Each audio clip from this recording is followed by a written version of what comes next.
Welcome to America First Unfiltered, your briefing highlighting the massive wins from the White House that put you, the American people, first.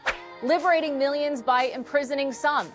Those are the words of El Salvador's President Bukele during a meeting with President Trump at the Oval Office this week. The tough-on-crime leader offering his support to the United States as President Trump defends our right to a safer America and successfully doubles down on the removal of violent criminals who invaded our country during the previous administration. But to liberate 350 million people, you have to imprison some. That's the way it works, right? You cannot just, free the criminals and think crime's going to go down magically. You have to imprison them so you can liberate 350 million Americans that are asking for the end of crime. Amid controversy stirred by the fake news, Bukele offered praise for President Trump's swift action to clean up the crisis at our southern border. Actually, what you're doing with the border is remarkable. It has dropped, 95%? It's incredible. As of this morning, 99%, 99.1% to be exact. Why are those numbers not in the media? And building on an executive order signed earlier this year to cut off taxpayer funding and incentives for illegal immigration, President Trump vowed to protect your Social Security benefits by ensuring your hard-earned dollars are returned to you, not those who are here illegally.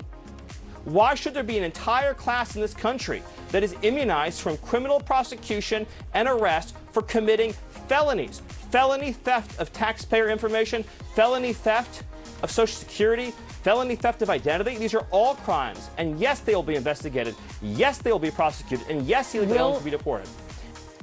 And some of the strongest women in America standing up for women by granting one obstinate governor her day in court.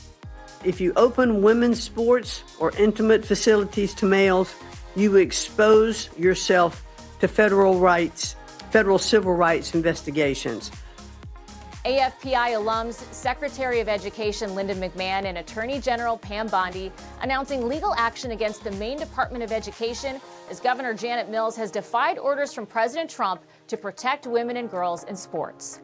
Today, the Department of Justice is announcing a civil lawsuit against the Maine Department of Education. The state of Maine is discriminating against women by failing to protect women in women's sports. Pretty basic stuff. And for the millions of Americans struggling to afford their medication, President Trump signed an executive order to lower prescription drug prices for Medicare, also providing massive discounts to low-income patients for life-saving medications.